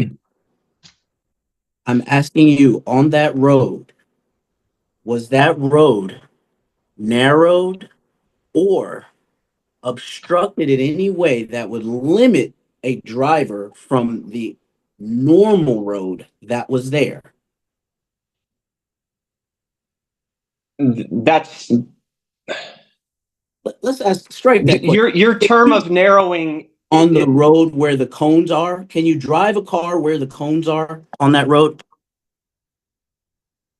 You could, but you would go into the construction zone. Let's try and ask. I understand, Judge. Attorney Barton, I understand your question. I'm I sorry. understand. Sir. Again, we've watched the video. You're asking Officer Tershnak, if, for his subjective opinion about whether or not it narrows the road. Objectively, in the video, one can see that construction is going to make less road available to the vehicles. And depending upon where those barrels are sitting, it may be by narrowing. Because otherwise, as Sergeant has testified, you could keep driving, but you're going to drive into construction and maybe into an orange barrel. We get it. Okay. That's all. We'll make the arguments at closing. Thank you, Your Honor. That was all. Thank you. Okay. Thank you. All right. Anything further? This office. Nothing further from the people. Thank you, Your Honor. Thank you. Thank you, Sergeant. Okay, Sergeant Well Hirschneid. done. All right. Thank you, Your Honor. And what about Mr. Fletz? Attorney Barton? Yes, Are you Your Honor. calling the witnesses? No, Your Honor. No. All right. Thank you. All right, Mr. Fletz, go ahead and activate your camera, please. We'll move on to closing arguments. Attorney Horn. Let's make sure Mr. Fletz is still with us, just because I'm not getting video or audio. There we go. Okay. Attorney Horn. Thank you, Your Honor. The people have shown that Mr. Pletz was riding in the middle of the roadway, whether it was narrower or not. He even admitted himself in the video that he should be to the farthest right. Officer Sergeant Terachek Tarachanak also testified that if the bike way was not available, that he should be to the far right. Mr. Pletz's and his bike, as he was riding, were in the middle of the roadway and blocked the officer. The officer is also a citizen with rights, motor vehicle rights, and a bike should not have been there, whether it was narrower or not. There was mentioned to be an obstruction that he had gotten past already, and Mr. Pletz was not complaining that there was an obstruction. He actually thought the bike lane was closed, and he may have hopped off the pathway. We don't know if that's where he started. But we do know that when Officer I'm going to just say Sergeant, when Sergeant asked him to get on the bike lane and use that bike lane 3 times, he refused to do so, and as a matter of fact, commenced to arguing with the officer. Officer testified that he was not even seeking to give a ticket, and I can understand why. We're talking about 2:32 a.m. in the morning. And so that argument ensued, and the interaction ensued at the instance of Mr. Pletz. There's some video that is missing, and that happens. But for centuries, we've used the testimony of the witnesses to flesh out cases. The question here, outside of any red herrings that I found personally or professionally, was number one: was a lawful order made? Yes, it was. The statute provides 257-602 of the Michigan legislature states a person shall not refuse to comply with a lawful order or direction of a police officer when that officer, for public interest and safety, is guiding, directing, controlling, or regulating traffic on the highways of this state. West 4th Street is a public roadway in the city of Detroit, and that's where Sergeant was on duty, and he was directing traffic.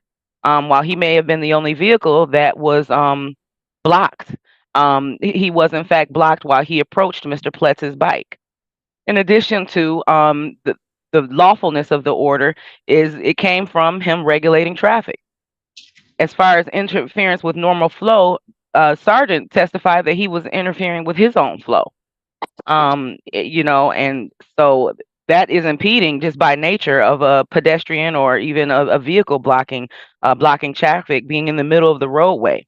And he still could have been to the far right, no matter how narrow the roadway was. Also, outside of that, these are the issues that are here. As far as the obstruction, I think that's something that was thrown into the picture, because I don't think in the video, nor was it stated here, until it formed into an obstruction. I think the issue was that he believed that the roadway was closed, the bike lane was closed. He didn't complain about any obstructions on the scene. He didn't complain about not being able to get through somewhere. And at that point, he had already got past that. So if he'd already gotten past that, why are we using it as an obstruction now? All the officer did was say, hey, please hop on the bike lane. And like I said, if that's where he started, I believe that people have proven the burden beyond a reasonable doubt, and by the preponderance of the evidence, that he had impeded traffic. Thank you, Your Honor. Thank you. Attorney Barton. Thank you, Your Honor. Your Honor, at this point in time, we just want to make the very clear arguments as it relates to the two components that the court, the bike lane and the ID. We'll get to the third component, which is credibility, after. So the bike lane itself, Your Honor, we've already concluded that there was an obstruction. How and to what degree down the road there were further obstructions, my client would not know. Once he approached no obstruction, he would have to do what any other logical driver would do, which is to be in a safe distance, which is where he placed himself, a safe distance from that obstacle. And we saw the distance, we looked at it on the camera, it was about yay big. So in order for his bike to go through that distance, literally his pedals would be on both sides of that little pier, meaning that only the tire would be able to get through. So as it relates to safety, the MCL says that a biker has, as a motorist as well, just not a biker, but a motorist has the right to a safe passage, and it has to be reasonable. So again, when the officer says, hey, the guy told me that there was a sign that said this road was closed, and we go back there and we see it wasn't closed, he's missing the reasonable component of it. It was blocked. It was still obstructed. So instead of him taking that time to, as he said, he's an officer of 30 years and taking that time to de-escalate, he re-escalated. And then he continued to berate this man, calling him a clown, a beach hippie, alleging fraud. It was pretty egregious. However, they said that it was 2 a.m. and there's no cars on the road. That was the point, because there was no interference in traffic. And if the officer is saying he was interfered with in traffic, then the officer should know that, again, because he loves people who knows the law, he should know the law, that he has to give the bicyclist 3 feet of space as per the MCL, excuse me, I'm sorry. I want to make sure I quote it properly. The Michigan Vehicle Code Act 300 of 1949 is 257636, overtaking and passing vehicles. So the officer should have known that had he known the law, that he was in the wrong if he thinks he was the vehicle that was not giving safe passage.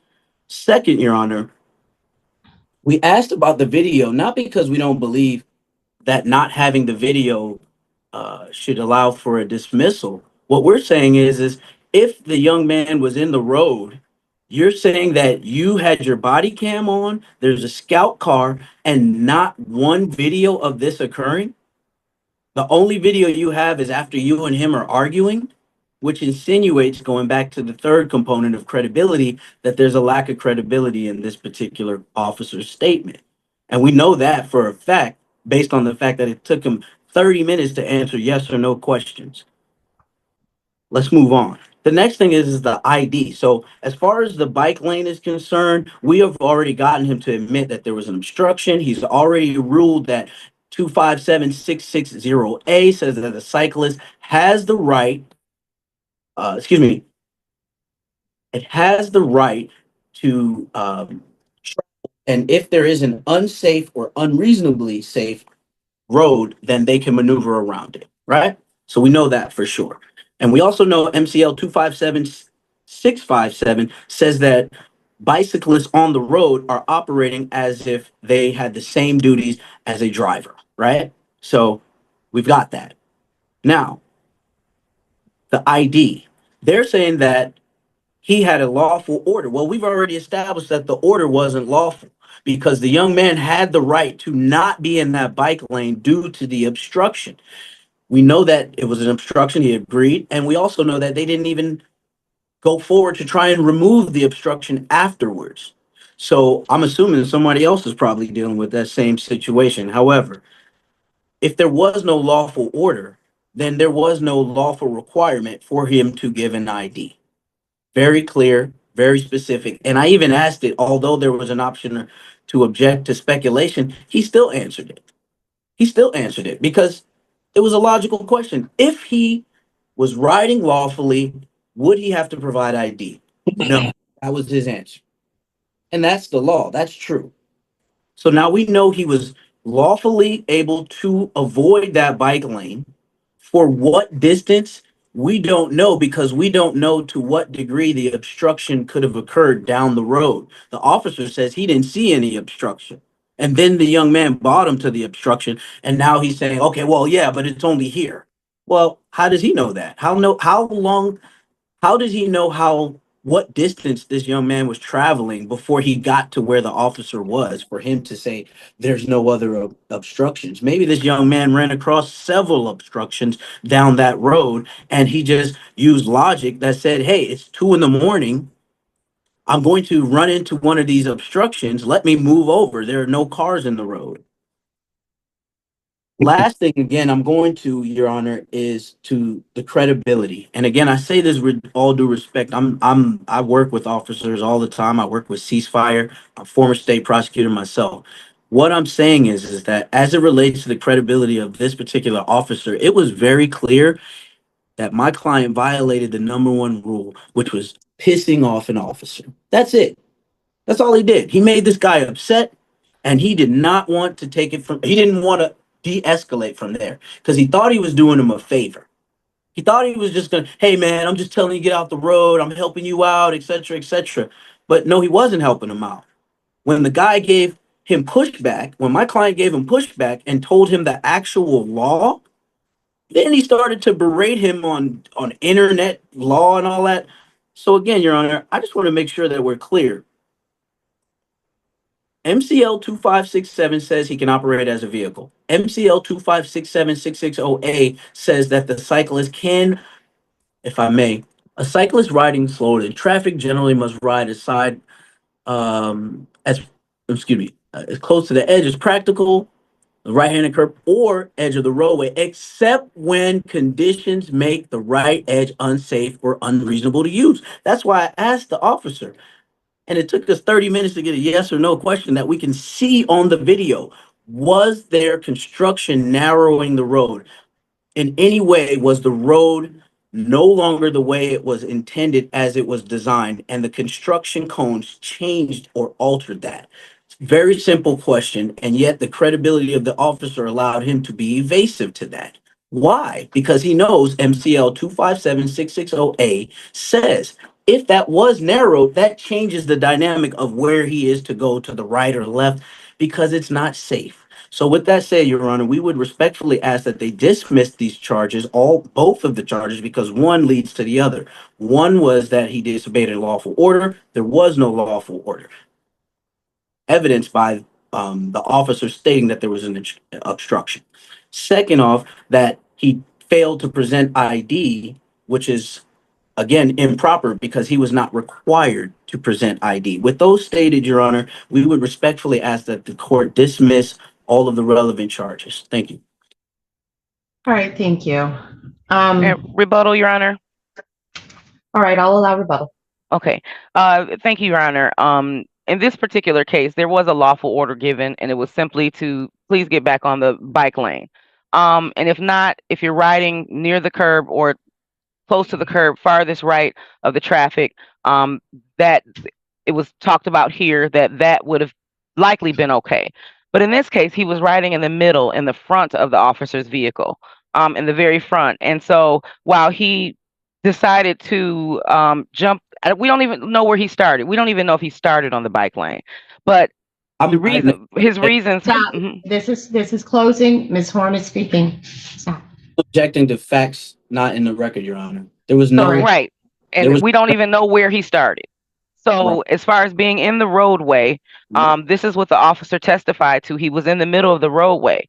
He was not in the bike lane, but some of the argument is that he was not in the bike lane for some justification. However, he was no safer in the middle of the street at 2:30 in the morning.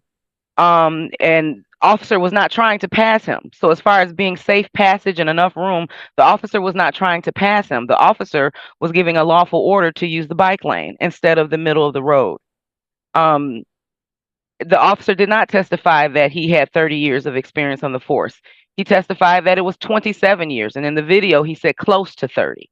I think when we round up, when we all do math, 27 years is close to 30, but he never said that he had 30 years. And that's just to make a clarification for the record. The officer testified when I asked him how long had he been a police officer, he said 27 years. So I'm just making that clarification. However, here, Mr. Pless was in the middle of the road. He got an unlawful order from the police, and he repeatedly refused to identify himself. While the defense may feel that it was not lawful for him to pull him over because he was doing everything right, even if he wasn't, he has a justification for doing what he did. However, when a police officer asks you to identify yourself, that is a lawful order for investigation purposes only, and he was merely detained. Thank you, Your Honor. Thank you. All right, we'll take these one at a time. First, let's deal with the interference with traffic. What the law says, and part of the issue is that we're dealing with subjective judgment all around here, from the cyclist to the officer to those of us who are viewing the video. And that's because the law is framed subjectively in this kind of a case. What it says is that they are to ride as close as practicable, right? Practicable. There goes the first subjectivity. What's practicable to you may not be what's practicable to me. They are to ride as close as practicable to the right-hand curb or edge of the roadway. Your second part is all of us who've been to law school know about elements. When traveling slower than surrounding traffic. That's the second element. Was he as far right as practicable? Was he traveling slower than other traffic? Then there are the exceptions. Overtaking, making a left turn. Here's the big one for us today, avoiding hazards and one-way streets. Those things allow the cyclist to leave the right curve in terms of practicability. I have the great privilege of traveling Fort Street. That's a joke because it is the bane of my existence on days when I have to do it, especially at 2:30-ish in the morning. It is full of construction. It is full of barrels. It is full of detours and arrows and lights that make it very difficult to navigate in that area.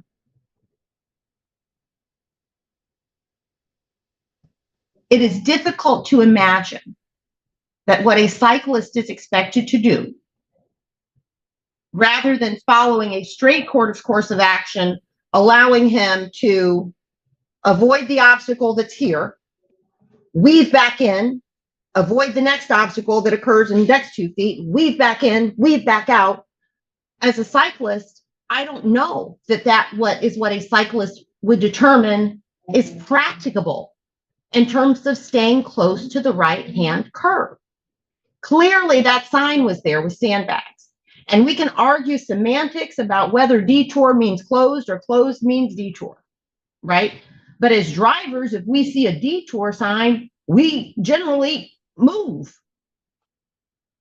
That's what a detour says. Even if it doesn't say closed, it means move somewhere else. You're detoured.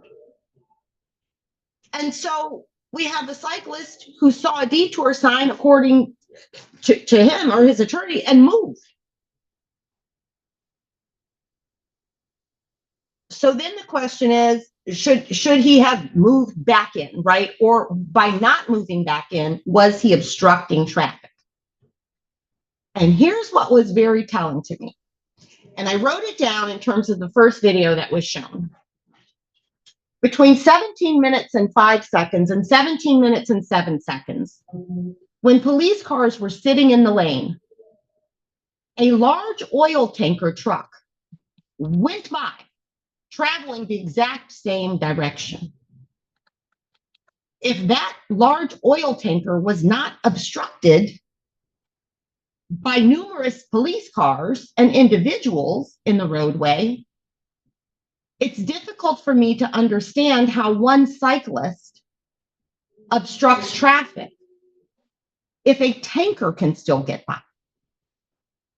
Because it did. it caught my attention because of what we're examining today. It's a huge truck. I invite you to go back and watch the video if you doubt what I'm saying. So somehow traffic is not obstructed by large vehicles, police cars, but is obstructed by a single cyclist. I don't think so. You talking? Am I talking? No, I'm looking at the officer here. Okay. I'm sorry. Well, maybe doesn't like my ruling thus far, my classification of what happened. That's okay. An officer, as it was phrased, kindly asking you to do something or giving you a friendly reminder to do something might be nice, but that doesn't turn a request into a lawful order simply because it's coming from an officer. It still has to have its basis in the law. Sergeant Turchinok testified under cross-examination that he was not familiar off the top of his head with the very statutes that are applicable to this case today. Absolutely, that was your testimony, officer. And if you don't want me to address you, then keep a poker face, because that was absolutely your testimony. We went over it many times, where the answer was yes, no, or I don't know. The question was directly about the statutes and the content of the statutes. And the answer was, I don't know off the top of my head. And that's okay. I don't keep a book of statutes in my head either. And it's way easier to keep the general rule in your head than all of the exceptions. And here we have numerous exceptions that Mr. Pletz was relying upon. The biggest one being, I could not travel in the bike lane because there were obstructions in the bike lane. Whether we think it was enough room to maneuver around or his headlight should have lit it up for him, you know, I have a disease where I have vision issues. I don't know. I can't impute my ability to see to everyone else's. What we can see, though, is that there was an obstruction in the bike lane. And what was clear by the end of the second video that was shown, as we all know Fort Street to be right now, is that it is full of obstructions everywhere. That barrel appeared to be very close to the bike lane at the end of the video. Now, Officer Turchnick saw it in person. Maybe it was further to the left than it appears to me. Maybe to Mr. Pletz, who was further back and not looking at a still photo of it as we are. He sees another obstruction in the bike lane, and so he's traveling the roadway until he gets past the obstructions that would cause him to, quite frankly, not maintain a single course, but be dodging in and out of traffic to avoid every obstacle in that bike lane, in that roadway. There is a practicality to the law. It's supposed to make sense. It's supposed to protect people and not endanger people. And if we are trying to say, I mean, that's the only alternative, because we know that there's construction and obstructions all over that place. So the alternative is to say, well, Mr. Pletz should have just been dodging in and out on the bike lane when he could, off the bike lane when he couldn't, on the bike lane when he could, off the bike lane when he couldn't, at 2:30 in the morning, when there are possibly drunk drivers. All kinds of people could be on the street, although there didn't appear to be many that night.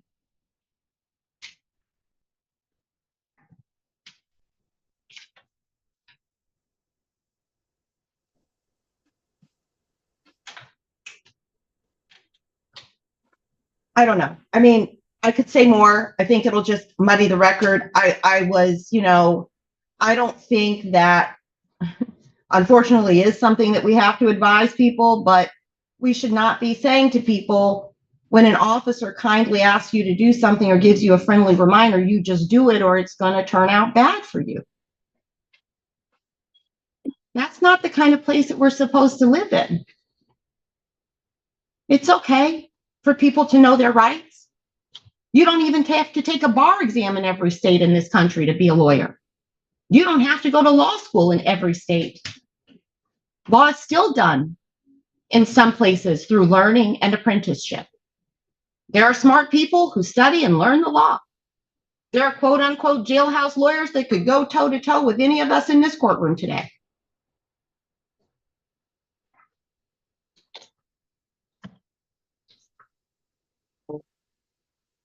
I do not find that Mr. Pletz interfered with traffic. I do not find that Mr. Pletz disobeyed the lawful order of a police officer, just so it's clear. I believe that Mr. Pletz's actions fell within the exception of the statute, rendering the order for him to return to the bike lane unlawful. I do not believe that there is a violation here. My finding is not guilty on Thank you. both counts. Thank you. Thank you, Your Honor. Thank you, Your Honor. Thank you, Thank you, prosecutor. counsel. Thank you, guys. Thank you, Sergeant. All right. You guys have a good. Thank you, Sergeant. You guys have a great day. Thank Okay, you. you too.